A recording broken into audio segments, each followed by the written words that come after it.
नमस्कार, मैं advocate Neetu Verma the legal right organization of India से आज सभी लोगों का स्वागत करती हूँ। आज हम एक अहम विषय के साथ यहाँ पर उपस्थित हुए हैं कि आम जीवन में नॉइस पोल्यूशन कैसे मानव जाति को खत्म कर रहा है, किस तरीके से हमारी सेहत पर बुरा प्रभाव पड़ रहा है और किस तरीके से लोगों के इसके दुष्परिणाम है।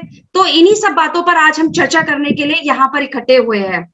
तो सबसे पहले मैं यहाँ पर अपने चैनल पे सभी लोगों का स्वागत करती हूँ the legal right organization of India की तरफ से। तो मेरे सबसे पहले पैनलिस्ट है दिनेश कुमार गुप्ता जी। दिनेश कुमार गुप्ता जी, एक मिनट, हाँ, दिनेश कुमार गुप्ता जी सीनियर एडवोकेट है और नॉइस पोल्यूशन कंट्रोल कमेटी के मेंबर है। हमारे दूसरे पैनलिस्ट है अश्विन सागर जी, जो सीनियर एडवोकेट है। और हमारे थर्ड पैनलिस्ट है सुनील कुमार शर्मा जी, जो कि एक सीनियर एडवोकेट है। तो आइए आज हम इस टॉपिक के साथ स्टार्ट करते हैं कि किस तरीके से ये हमारे आम जीवन को खत्म कर रहा है और इसके क्या दुष्परिणाम है, और सीआरपीसी में और आईपीसी में क्या लॉज हैं, क्या सेक्शंस हैं कि अगर कोई व्यक्ति इस लॉ का उल्लंघन करता है तो उसको किस तरीके से सजा दिलवाई जा सकती है और हम इसको कैसे कंप्लेन कर सकते हैं अगर कोई व्यक्ति नहीं मानता है। तो आइए आज हम अपने कार्यक्रम की शुरुआत करते हैं। दिनेश कुमार गुप्ता जी, थोड़ा सा आप मुझे अवगत करवाइए।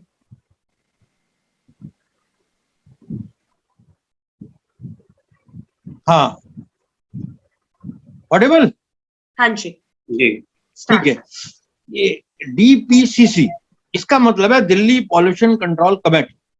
इसके साथ साथ है NPCC, noise pollution control committee. तो साउंड के विषय में जो भी नॉइज पॉल्यूशन होता है उसके बारे में मैं बताऊंगा आपको। इसमें 31 नॉइज पॉल्यूशन स्टेशन बनाए गए हैं जिनकी मॉनिटरिंग हेडक्वार्टर से हो रही है। हेडक्वार्टर मॉडल टाउन के अंदर है। मॉडल टाउन में इसके जो इंचार्ज हैं वो है डीसीपी पीसीआर। जो डीसीपी है पीसीआर के, वो इसके हेड है और वो इसको सब देखते हैं, मॉनिटरिंग करते हैं, सारा रिकॉर्ड वहां जाता है 31 स्टेशन का। इसके साथ साथ 5 अभी साउंड मीटर भी लिए गए हैं, उन पे भी काम चालू है। इसके साथ साथ एक समीर ऐप है जो डेली अपडेट होता है और वो आज की तारीख में भी अपडेट है। आज 10 जुलाई को भी अपडेट है। इसमें 126 जो सिटी दिल्ली हिंदुस्तान की हैं सबकी मॉनिटरिंग हो रही है।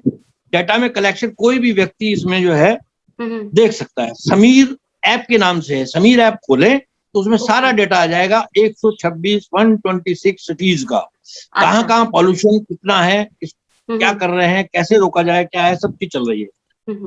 और एक हमारा इसका नंबर है समर्पित हेल्पलाइन 155271 24x7। 7 अप्रैल 2019 से चालू है। कोई भी व्यक्ति फ्री ऑफ कॉस्ट, चार्जेस नहीं है कोई भी। 24x7 किसी भी समय आप यहाँ पर कंप्लेंट कर सकते हैं साउंड के बारे में, कोई भी कंप्लेंट। ये जो है एक केस था Hardeep Singh versus SDMC and others, और एक Akhand Bharat Morcha versus union of India and others. इसके बारे में केस एनजीटी में चल रहा है। एनजीटी के केस के चलने के साथ साथ उन्होंने डायरेक्शंस दिए हैं कि आप एक कमेटी बनाओ। कमेटी उन्होंने बना दी और उसमें नोडल ऑफिसर डीसीपी पीसीआर जो हैं वो उसके नोडल ऑफिसर्स हैं। उसके साथ साथ उसमें एक एसडीएम कंजाबला वो इसमें वो भी है इसमें। उसके साथ साथ तीनों एमसीडी, ईडीएमसी, साउथ एमडी, इससे तीनों MCD member, NDMC, DPCC, expert इस मामले में डीसीपी में, और जो एक्सपर्ट हैं वो भी इसमें मेंबर है। इसके साथ साथ 4 मेंबर्स हर मीटिंग में अपॉइंट करते हैं डालसा के द्वारा। डालसा है Delhi state legal service authority. वो 4 पैरा लीगल वॉलंटियर्स इसमें अपॉइंट करते हैं। जो भी आप काम कर रहे हैं उसमें कोई भी सजेशन है दिए जा सकते हैं, जिसमें मैं भी हूँ और मेरे साथी जो है साथ में अश्विनी सागर जी हैं, वो भी इसमें रिप्रेजेंट करते हैं डालसा की तरफ से। और मीटिंग पहले तो हमारी ये मॉडल टाउन में हेडक्वार्टर है इसका, वहीं मीटिंग होती थी, लेकिन जब से लॉकडाउन हुआ अब जो है फोर्टनाइटली मीटिंग होती है, और फोर्टनाइट मीटिंग में जो भी कार्रवाई होती है सारी रिकॉर्डेड होती है, और सारी इसकी महीने की जो भी प्रोग्रेस है, जो भी काम कर रहे हैं डीपीसीसी वाले, एनपीसीसी वाले, क्या काम किया, क्या कमी रह गई, आगे क्या तैयारियां हैं, सारी रिपोर्ट वहां पे ट्रिब्यूनल में भेजते हैं। अच्छा, ये तो सारी चीज ये हो गई। इसके नोडल ऑफिसर ये हैं, मैंने बता दिया आपको है। अच्छा, अब मैं इसके बारे में बताऊंगा। अगर आपने बचाया शोर तो आपको देना पड़ सकता है भारी जुर्माना। जनरेटर, पटाखे जलाने से पर भी कार्रवाई होगी, और इसमें 1 लाख तक जुर्माना कर दिया है। और यदि आपका जनरेटर है, कोई भी कोई यंत्र है जिससे ये प्रदूषण फैलता है, इसको जब्त भी किया जा सकता है। पहले जुर्माना कम है 10,000, फिर 20,000, उसके बाद फिर अगर वो फिर रिपीट करते हैं तो उसको 1 लाख रुपए तक जुर्माना किया जा सकता है, और जो सामान आपका है वो भी जब्त हो सकता है। तो ये अवेयरनेस का प्रोग्राम, हम इसकी ये अवेयरनेस नहीं हो रही, अखबारों में भी आना चाहिए, पब्लिक में भी करना चाहिए। हमने बात भी उठाई है, वहाँ अवेयरनेस किए जाए, कैंप लगाए जाए पूरी दिल्ली के अंदर, छोटे-छोटे जगह जगह, डिस्ट्रिक्ट लेवल पे भी, छोटे-छोटे मोहल्लों में भी, नुक्कड़ सभाएं भी, नुक्कड़ नाटक भी किए जाए, जिससे लोगों को अवेयरनेस आए।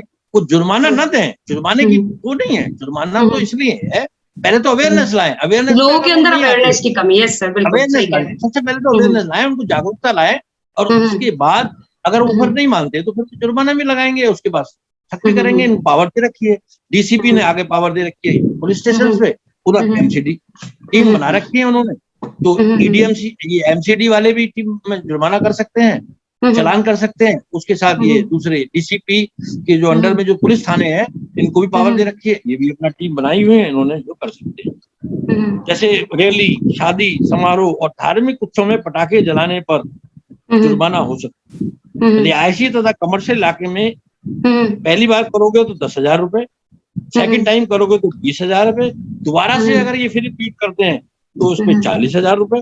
प्रदूषण फैलाने वालों को का जो सामान है वो भी जब्त किया जा सकता है। तय समय के बाद पटाखे जलाने पर रिहाइश में और कमर्शियल पे 1,000, और जो साइलेंट जोन है वहां पे। इस तरीके से जुर्माने का भी बहुत हैवी प्रोग्राम किया हुआ है।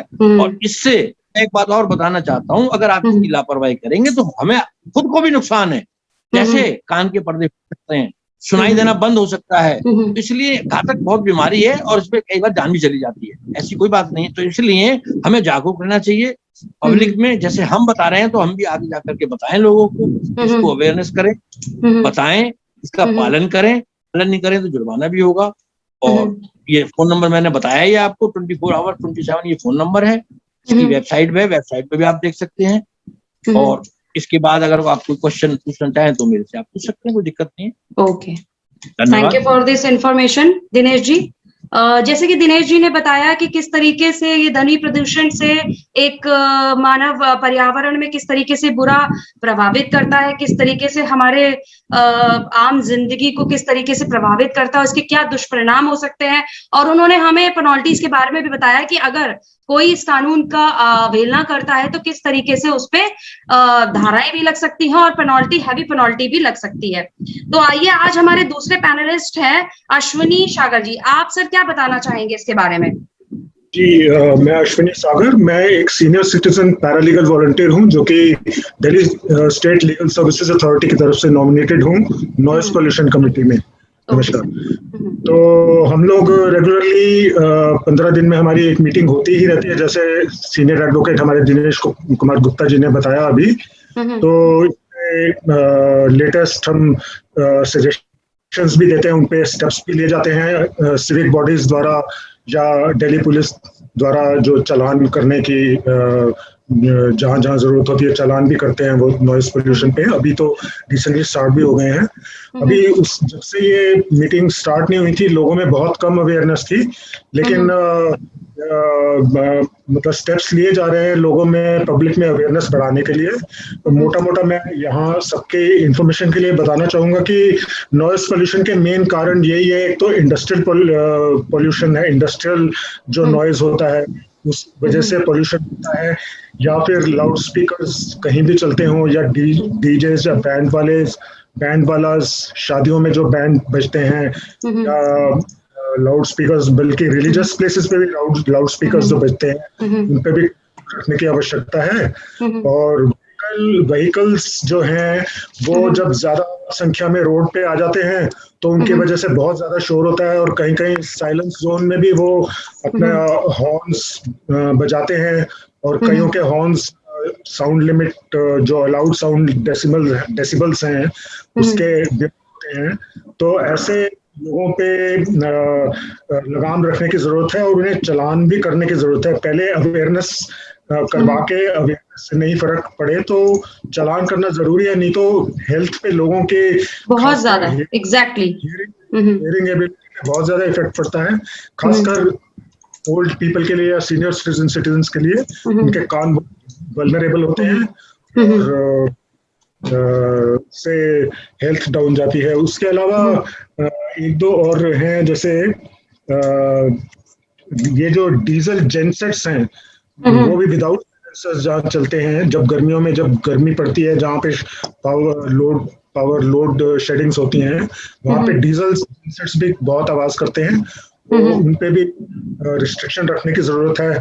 और उसके अलावा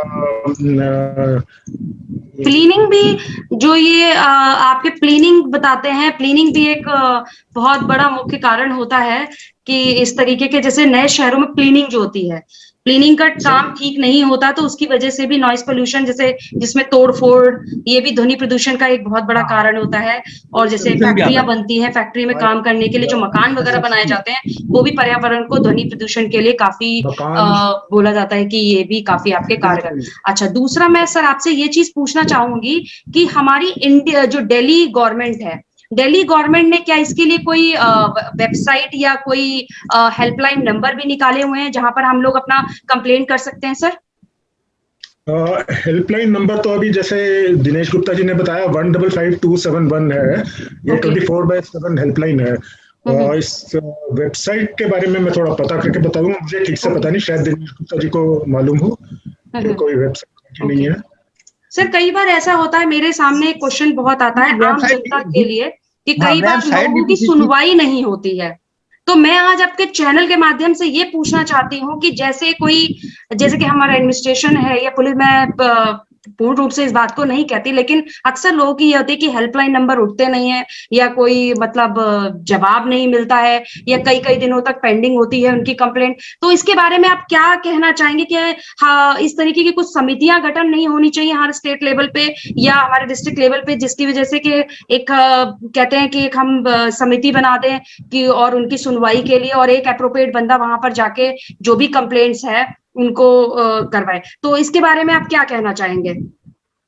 ऐसी कंप्लेंट अभी तक तो कोई आई नहीं कि वही हेल्पलाइन नंबर पे सुनवाई ना हुई हो, बल्कि लोगों ने इसको लॉर्ड ही किया था कि अच्छा इसमें रिस्पांस मिलता है। अगर कंप्लेंट्स कम आती है लोगों की तरफ से वो अलग बात है, लेकिन कंप्लेंट्स आती हैं तो वो नॉर्मल चैनल्स को फॉरवर्ड कर दी जाती हैं एक्शन लेने के लिए। जहाँ पे कई बार सोर्स ऑफ कंप्लेंट आइडेंटिफाई नहीं हो पाता, जिसने कंप्लेंट की होती है वो पर्सन ट्रेसेबल नहीं होता, तो उसको थोड़ा फॉलो अप करने में मुश्किल आती है। अदरवाइज कंप्लेंट्स में as far as possible action तो लिया जाता है। अगर कोई स्पेसिफिक कंप्लेंट हो तो we can take it up in our noise pollution committee meeting also. अब तक thank you so much for this information. मैं थोड़ा सा ये बताना चाहूंगी कि जैसे कि नॉइज पोल्यूशन है, मानव स्वास्थ्य को किस तरीके से खतरा है। जैसे कि सर ने अभी हमें बताया कि नॉइज पोल्यूशन की वजह से कान के पर्दों को प्रॉब्लम होती है और लोगों के सुनने की क्षमता खत्म होती है, कानों से सुनाई देना। और मेरे सामने कुछ ऐसी भी कंप्लेंट्स आई हैं जिसकी वजह से, जैसे सीनियर सिटीजन्स हैं तो उनके दिल के ऊपर भी बहुत इफेक्ट पड़ा है। तो हाल ही की रिपोर्ट में ये चीज बोला गया है कि ज्यादा शोरगुल की वजह से लोगों के ऊपर काफी इफेक्ट पड़ा है और लोगों को हार्ट अटैक की भी समस्या काफी बड़ी है, और जो ब्लड सर्कुलेशन है उसका भी दबाव काफी बढ़ जाता है, जिसकी वजह से लोगों के अंदर हाई ब्लड प्रेशर की भी शिकायत काफी सुनने के लिए आई है। तो आज मैं अपने थर्ड पैनलिस्ट यानी कि सुनील कुमार शर्मा जी से निवेदन करना चाहूंगी कि वो legal right organization of India के चैनल पे आज मुझे थोड़ा सा इसके बारे में बताएं प्लीज। सुनील कुमार शर्मा जी, थोड़ा सा आप बताइए नॉइज पोल्यूशन के बारे में आप क्या कहना चाहेंगे? हाँ, नमस्कार प्रेसिडेंट महोदय, मेरी आवाज आ रही है? हाँ जी सर, आ रही है। गुप्ता साहब, अश्विनी साहब और अन्य, सबसे पहले तो ये मैं कहना चाहूंगा, ये जो मेरा कंज्यूमर राइट्स का है, बट ये मेरी अपॉर्चुनिटी है कि आज मुझे इस प्लेटफॉर्म पर बहुत अच्छा, मतलब एक जैसा करना चाहिए, एक बहुत ही अलार्मिंग सिचुएशन है इस समय पॉल्यूशन का। इसमें प्रिसाइसली पता चाहूंगा कि जो वाटर पॉल्यूशन, देखिए नॉइज पॉल्यूशन होता है, it is a biggest health hazard. जैसे अभी मैडम नीतू वर्मा ने बताया मुझे अभी कि ये सबसे बड़ा हेल्थ हैजार्ड है, और बड़ा अच्छे ल्यूसिडली आपने, नागर साहब ने बताया कि जैसे मान लीजिए आपने इसके बारे में मॉनिटरिंग का बताया, सबसे पहले monitoring, how to monitor it, very lucidly explained. दूसरा आपने कहा कि इसमें जो कंप्लेंट की इसके अथॉरिटीज हैं कौन कौन सी हैं, क्या क्या अकाउंटेबिलिटीज है, ये भी आपने बताया। देखिए ये चीजें बेसिक होती है। एक जैसे अब आपने बताया कि हेल्थ हैजर्ड्स हमारे केवल सीनियर सिटीजन के लिए है, हमारे लिए एक एम्फेसिस दे रहा हूँ, बट इसके अगर आप मेडिकल इसके एस्पेक्ट देखेंगे तो एवरीबडी इज कंज्यूमर, मतलब छोटा बच्चे से लेकर बड़े तक। हमारे जो कंज्यूमर प्रोटेक्शन एक्ट है उसमें एक नेग्लिजेंस आती है, जैसे मान लीजिए पानी, बड़ी बड़ी वाटर हैं, ये हैं। अब जैसे इन्होंने बताया अभी, सागर साहब ने बताया था कि एनडीएमसी और जो अथॉरिटीज हैं दे हैव टू इंश्योर कि जस्ट हॉस्पिटल्स हैं उसके पास भी इतने, आप देखते होंगे कि बड़े बड़े हॉस्पिटल्स हैं उसके पास भी सब इस नॉइस होता है। तो मेरा कहने का मतलब ये है कि आप लोगों ने तो सब बता ही दिया, और मगर मैं इसमें केवल लास्ट में यही कहना चाहूंगा कि जो अथॉरिटीज हैं केवल वो बड़ा वेरी हेल्थ हैजर्ड। और इसमें ये दूसरा मैं ये कहना चाहूंगा कि जो पॉल्यूशन एयर में भी होता है ना, जैसे हॉस्पिटल के, मैं कहूँगा एयरपोर्ट के आसपास भी जैसे और कॉलोनीज होती है, तो बड़े बड़े वहाँ पर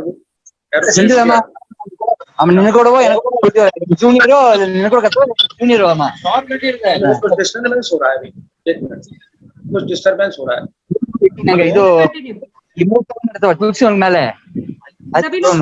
हाँ बोलिए सर, कुछ डिस्टर्बेंस हो रहा है, प्लीज अपना ऑडियो बंद कर दिया मैंने, कर दिया, आप बोलिए, कंटिन्यू करिए सर। तो मैं कह रहा था कि जो पॉल्यूशन का जो लेवल है, it is a world wide phenomena, है ना, ये नहीं है कि एक चीज है। बट आज हमने एक ये चीज इसमें आकर डिस्कशन में ये देखा हमने कि जो रूट कॉज क्या है, इसकी जो इसमें अथॉरिटीज हैं उनकी क्या अकाउंटेबिलिटी है। ये नहीं कि केवल फाइल मूव कर गई और पॉल्यूशन हो गया। मैं फिर भी कहूंगा as a consumer expert, cases expert, की इसमें पेनाल्टी होनी चाहिए और इसमें जो अथॉरिटीज हैं अकाउंटेबिलिटी होनी चाहिए। क्यों? क्योंकि ये बिगेस्ट हेल्थ हैजार्ड रिस्क है pollution. That is my presentation. Thank you. Thank you so much. Thank you Sunil Kumar Sharma ji, आपने हमें बताया और हमें इंफॉर्मेशन दी इसके बारे में। अब मैं थोड़ा सा ये बताना चाहूंगी कि हमारा जो ये पोल्यूशन कंट्रोल बोर्ड है, पोल्यूशन, ये एक्ट 1981 का है। और दूसरा चीज मैं आपको एक चीज बताया कि सबसे पहले केस आया था जो कि हमारे उच्चतम न्यायालय ने बताया था 18 जुलाई 2005 को, एक रिट पास हुई थी नॉइस पोल्यूशन कंट्रोल बोर्ड में 733, जिसमें कि ये बताया गया था कि जो लाउडर स्पीकर है सुबह 10 बजे से लेकर रात्रि 10 बजे से सुबह के 6 बजे तक लाउडर स्पीकर या किसी भी उसमें माध्यम से अगर नॉइस पोल्यूशन बढ़ाते हैं तो उनके ऊपर सेक्शन 268, 290 और 291 के तहत पब्लिक नॉइसेंस होने के कारण ये एक अपराध है। और अगर इस सेक्शन का कोई भी उल्लंघन करता है तो इन धाराओं के अंतर्गत, इन आईपीसी सेक्शन के अंतर्गत उनके ऊपर काफी हैवी पेनल्टी लगाई जा सकती है, जैसे कि अभी हमारे दिनेश कुमार गुप्ता जी ने भी बताया और अश्विनी जी ने भी बताया। अब हमारे तीसरी पैनलिस्ट आज हमारे साथ जुड़ी हुई है कृष्णा शर्मा जी। कृष्णा शर्मा जी, आप क्या बताना चाहेंगे? मैम अनम्यूट करिए प्लीज।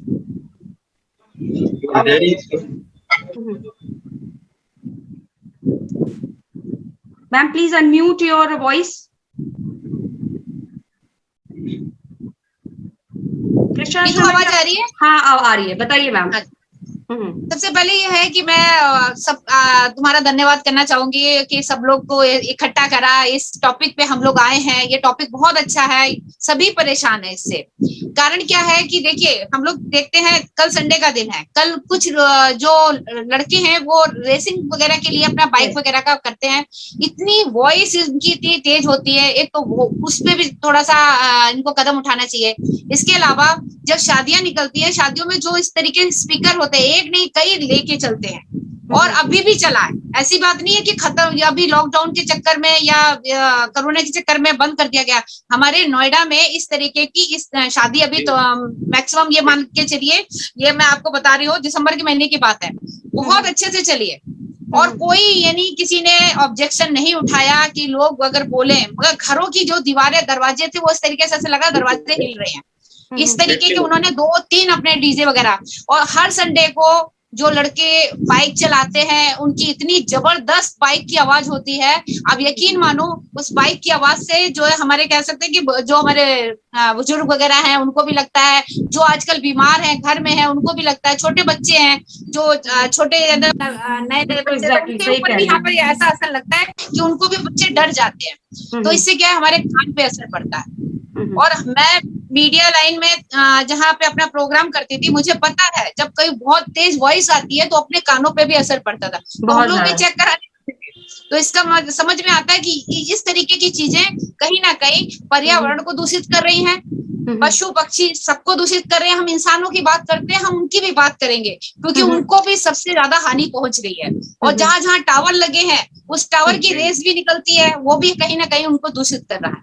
तो इस पे जो है कदम उठाना चाहिए। जो ये रेसिंग वाली जो बाइक चलती है, रेसिंग वाली जो गाड़ियां चलती है, जिसका बहुत ज्यादा स्पीड से आवाज आती है, जिसकी वजह से क्या होता है बहुत लोग परेशान हो जाते हैं। बस ये है कि कंप्लेंट करे कौन, और उसके लिए इजी कुछ ऐसा होना चाहिए कि अगर हम कोई नंबर पे अगर कंप्लेंट करते हैं तो उसका तुरंत डिसीजन लिया जाए, या हम कोई वीडियो या कोई इस तरीके की कंप्लेंट अगर हम जिसके पास भी अगर भेजते हैं वो उस चीज को अगर सुनता, ये नहीं कि पब्लिक जिसने शिकायत करी उसको ही आप जो है कहीं ना कहीं कटघरे में खड़े करते हैं फिर बुलाते हैं। इस तरीके से पुलिस वालों से भी नहीं कह सकते वो लोग। कृष्णा जी आप बिल्कुल सही बात कह रहे हैं कि पुलिस तक पहुंचने तक आप मुझे ये बताइए कि क्या जिस रेजिडेंस में हम लोग रहते हैं वहां जो हमारी RW की समिति होती है, क्या उनको इस तरीके की गतिविधियों पे शिकंजा नहीं कसना चाहिए?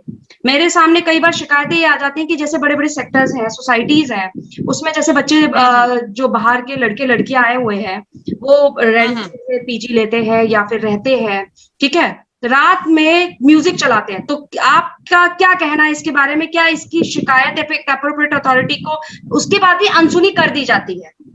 तो आप क्या बारे में? ये RW में ये जो आपने बोला है हमारे RW में है, अगर शादी का भी कोई वहां पे माहौल होता है ना, तो अगर कोई अपना है चल रहा है तो चलने दीजिए आवाज, कोई नहीं कुछ नहीं ऐसे करके पुलिस भी सेट रहती है उनसे आगे। पुलिस वाले मनमानी क्यों? तो हाँ इस वही मनमानी। फिर उसके बाद जो आपने बोला है कि जो PG के कुछ बच्चे हैं, कुछ अलग अलग जो किराएदार हैं, वो आके क्या बर्थडे पार्टी हो रही है। अभी रिसेंटली हमारे सनातन धर्म मंदिर सेक्टर 19 के सामने बच्चों ने पटाखे फोड़े और उसके बाद क्या हो रहा था, पटाखे फोड़ने के बाद डीजे लगा रखा था। उसकी कंप्लेंट हमारी शारदा सिंगल जी ने RW में बोला, तो उसके बाद क्या हुआ कि अरे हमने समझा दिया है, वो बर्थडे सेलिब्रेट कर रहे थे रात में 12:30-1 बजे के करीब। कौन सा बर्थडे सेलिब्रेट होता है, वो भी पटाखे छुड़ाए जाते हैं, जिसमें जो है कोरोना के चलते जो है बहुत सारे नियम बनाए गए हैं कि आप ये नहीं कर सकते, ये नहीं कर सकते। उसके बावजूद भी हमारे RW ने इसको नजरअंदाज कर दिया, कोई भी इस पर डिसीजन नहीं लिया। नहीं, हमने जाके उनको समझा दिया है आइंदा से नहीं करेंगे। तो ये भी चीज एक खराब है। हमें RW के खिलाफ भी ऐसा, अगर ये नहीं सुनते हैं तो तो कहीं ना कहीं आपको नहीं लगता कि अवेयरनेस की जरूरत है? और हमें जितना अवेयरनेस करें तो लोग, क्योंकि करने के बाद भी अगर लोग नहीं सुनते हैं तो वो एक बहुत ही गलत बात है कि अपने रिश्तेदार हैं या अपने उसके लिए है तो वही चीज उनके लिए 10 के बाद भी शुरुआत हो जाती है। तो कहीं ना कहीं कानून का उल्लंघन है कि कानून बनने के बाद भी उसका उल्लंघन कर रहे हैं। और पुलिस भी आती है, वो अपना ठीक है दोनों पार्टी में कुछ नहीं, अपना वो लेके निकल जाती है। मगर मेन बात है जिस तरीके से RW के गेट पे लिखा जाता है, नियम और कानून की चीजें लिखी जाती है, जो एंट्री कर रहे हो तो वहां पे भी इस धारा के बारे में, इस कंप्लेंट के नंबर के बारे में होना चाहिए। अगर कोई इस तरीके की हरकत करता है तो आप जो है इस नंबर पे कॉल करके बता सकते हैं। जी बताइए। ओके, दिनेश कुमार गुप्ता जी आप क्या कहना चाहेंगे इसके बारे में? मैं तो इसका कहना चाहता हूँ, mobile number, toll free number 24x7 155 271 155 271 15527 1 ये नंबर है। ये नंबर नोट करें, सबको बताएं और कंप्लेंट करने के बाद अगर वो फोन नहीं उठाते तो उनका वहां से फोन आता है। मैंने कई बार शिकायत की है, हमेशा मैं ट्राई करता रहता हूँ कि फोन वहां उठ रहा है। अगर फोन नहीं उठता तो उनकी कॉल आती है, कॉल वो करते हैं। करने के बाद हम वीडियो भी बनाते हैं, जैसे पॉल्यूशन है, पटाखे छोड़ रहे हैं, शादी वगैरह जो भी बात बताई, लाउड स्पीकर, उसका आप वीडियो बनाओ और वहां ऐप पे आप भेजो। समीर ग्रीन ऐप के नाम से है, वो डाउनलोड करके और उस पे आप लोड करके आप भेज सकते हैं। इस ऐप के ऊपर 22,992 कंप्लेंट आई हैं, जिनको 28 एजेंसियों ने मिलकर के 30,879 को समाप्त कर दिया है। तो इसलिए काम कर रहे हैं, ऐसा नहीं है। बट अवेयरनेस की कमी चाहिए, अवेयरनेस की कमी है। फोन नंबर का भी नहीं पता है, किसी शिकायत करने से भी डरते हैं। डरना नहीं चाहिए, बिल्कुल शिकायत से डरना चाहिए ही नहीं। चाहे हमारा घर का आदमी कर रहा हो, रिश्तेदार कर रहा हो, उसकी भी आप कंप्लेंट करें, जिससे लोगों को अवेयर है। जब हम खुद घर में ही नहीं करेंगे अपनी कंप्लेंट, हमारे लोगों को, अपने लोगों को नहीं रोकेंगे तो दूसरों को कैसे रोक सकते हैं। हमारे घर में, रिश्तेदारी में, यार दोस्ती में कोई समारोह हो रहा है तो उसमें उसको भी रोकना चाहिए। पहले समझाओ, नहीं समझते तो उनकी वीडियो बनाओ, फोन पे कंप्लेंट करो, ऐप पे कंप्लेंट करो, उनकी वीडियो बना के आप भेजो। बाद में भी होगा, एक्शन होगा। और एक्शन नहीं होता तो मेरा फोन नंबर आप नोट करें, मैं मेंबर हूँ और कोई भी सजेशन दे सकते हो। फोर्टनाइटली मीटिंग होती है, मैं हर एक मीटिंग में प्रेजेंट रहता हूँ, आज तक कभी एब्सेंट नहीं हूँ। और मैं हर बार कुछ ना कुछ बात वहाँ सजेशन रखता हूँ, तो माने नहीं माने उनकी मर्जी है। इस तरीके से अगर पब्लिक का भी कोई सजेशन हो तो मुझे दे सकते हैं, अश्वनी जी को दे सकते हैं, और हमारी जो प्रेसिडेंट है legal right organization of India की नीतू जी को भी दे सकते हैं। वो भी अपना नंबर, फोन नंबर अभी देंगी या चैट बॉक्स में डाल देंगी, जिससे लोगों को अवेयरनेस आए, डरे नहीं। अगर वो डरते हैं, कंप्लेंट हमें दो, हम कंप्लेंट नीतू जी या मैं, अश्वनी जी, अपने नाम से हम कंप्लेंट करेंगे। डरने की कोई जरूरत नहीं है। हमें जो है हिम्मत से काम करना है, इसको रिमूव करना है। हाँ, हमें रिमूव करना है, हमने कानून की सुरक्षा करनी है, कानून बचाना है, बीमारी है। हाँ, मेरा कहना यही है। ओके, धन्यवाद दिनेश कुमार गुप्ता जी, आपका बहुत बहुत धन्यवाद, आपने इतनी अच्छी इन्फॉर्मेशन दी।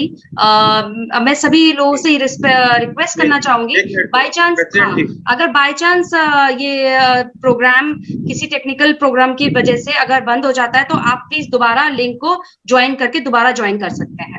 बताइए सुनील कुमार शर्मा जी, आप क्या कहना चाहेंगे? जी, मैं अभी दिनेश जी ने बताया और मैडम ने बताया, मैं भी नोएडा में रहता हूँ और मैं एक RWA का वाइस प्रेसिडेंट भी अपने छात्र सोसाइटी में। मैं आप लोगों को, नोएडा निवासियों को एक खुशखबरी है जो आप अपने इस प्लेटफॉर्म के माध्यम से, नीतू जी आपसे भी है कि अभी हमारा जो रजिस्ट्रार चिट फंड है, his office going to be shifted in Noida also. तो ये फोरनवा जो एक अथॉरिटी होती है, तो आप मतलब प्रेसिडेंट साहब से ये मैं उम्मीद करता हूँ कि एक रिप्रेजेंटेशन या एक लेटर हम लोग दे दें। जैसे अभी मैडम ने बहुत ही डिटेल में बताया, फोरनवा जो है टोटल जितनी RWAs होती हैं, तो हम इसमें लिख देंगे साहब ये नॉइज पोल्यूशन होता है स्टडीज में, या हमारी हेल्थ हैजर्ड है ना। तो रात को भी जैसे अब बारात घर है, तो जितनी भी ये बारात घर होते हैं, हम लोग डिस्कशन अभी कर रहे थे, हमने सब ये कहा, लड़कों के बारे में बताया हमने, पटाखों के, मगर हमने जो बारात घर होते हैं, तो वो बारात घर भी जो है उनको भी उसकी नकेल हम कहेंगे हिंदी में, उसको फोरनवा जो है उसको आप दे दीजिए। मिस्टर शर्मा है वहां पर, वहाँ के आजकल प्रेसिडेंट हैं, उनको दे दीजिए और आप उससे देखिएगा कुछ रिजल्ट आएगा। क्योंकि उन्होंने जितने भी नियर बाई थाने, मैंने खुद देखा है, वो जाकर RWA को पहले तभी देते हैं परमिशन कि भैया किसी लड़की की शादी या कोई फंक्शन है, तो पहले भैया आप जो है इस चीज को इंश्योर करिए कि इतने बजे आपका डीजे बंद होगा, इतने बजे ये होगा, है ना। और दूसरा, जो अभी नेक्स्ट मंथ ही हमारा जो है ऑफिस जो है रजिस्ट्रार चिट फंड मेरठ वाला जो था, वो यहाँ आ रहा है। तो जितनी ग्रीवेंसेस होती हैं, छोटी छोटी, ये बड़ी बड़ी बातें, या ये नॉइज पोल्यूशन और भी जो न्यूसेंसेस हैं, वो अपने वीकली सुना करते हैं। Okay, thank you so much, thank you Sunil Kumar Sharma ji, आपने बहुत अच्छी इन्फॉर्मेशन दी और काफी हमें बताया, इसके बारे में अवगत करवाया। और सर आप थोड़ा सा और बताइए मुझे, अश्विनी सागर जी थोड़ा सा बताइए, और आप अगर आपके पास कोई कंप्लेंट इस तरीके के आती हैं तो आप लोग किस तरीके से उनका रिड्रेसल करते हैं और किस तरीके से इन प्रॉब्लम्स को सॉर्ट आउट करते हैं, और कैसे आपके अवेयरनेस प्रोग्राम DLSA की तरफ से होते हैं, तो थोड़ा सा आप मुझे बताइए। एक तो मैं कृष्णा मैडम को कंग्रेचुलेट करना चाहूंगा, उन्होंने बहुत अच्छा पॉइंट उठाया है। ये जो बाइक्स जो नए टाइप की आजकल निकली हैं, उनका अपना ही शोर ओरिजिनेटिंग इतना होता है कि उनको कितने भी साइलेंसर लगा लो तो उसमें साउंड लेवल उनका कम नहीं होता। तो इसमें मेरे ख्याल जो पुलिस अगर चालान करती है तो वो हर गली में जाके इस पे एक्शन लेना तो बहुत मुश्किल है। मैं तो ये बिल्कुल एग्जैक्टली गवर्नमेंट को चाहिए कि ऐसी बाइक्स बनना ही, रोड पे आना ही बैन कर दें। और ये पॉइंट मैंने अपना नॉइज पोल्यूशन कमेटी में भी उठाया था एक बार, लेकिन उस पर कोई खास कार्रवाई हुई नहीं। उन्होंने, दिल्ली पुलिस ने यही बोला कि हम आगे चालान करते हैं जहां भी अननेसेसरीली बाइक्स का शोर आता है। तो मैं तो यही कहूंगा कि एक मुहिम सी चलनी चाहिए कि इस टाइप की बाइक्स की टोटली बैन हो जाए, कि ये प्रॉब्लम रेजिडेंट्स को खासकर ना फेस करनी पड़े। एग्जैक्टली सही कह रहे हैं। तो मैं अपने मैं अपने प्रोग्राम में सभी लोगों का बहुत बहुत धन्यवाद करना चाहूंगी कि आज उन्होंने एक बहुत ही अहम विषय पर हम लोगों को जानकारी दी, और सभी लोगों का मैं बहुत बहुत धन्यवाद देना होगा कि आज हमारे इस चैनल पे वो आए और इस तरीके की इंफॉर्मेशन दी। हम अपने चैनल पे इसी तरीके से जुड़ते रहेंगे और अन्य विषयों के साथ हम लोग इस तरीके से उपलब्ध होते रहेंगे। सभी लोगों का बहुत बहुत धन्यवाद DLRO की तरफ से। Thank you so much.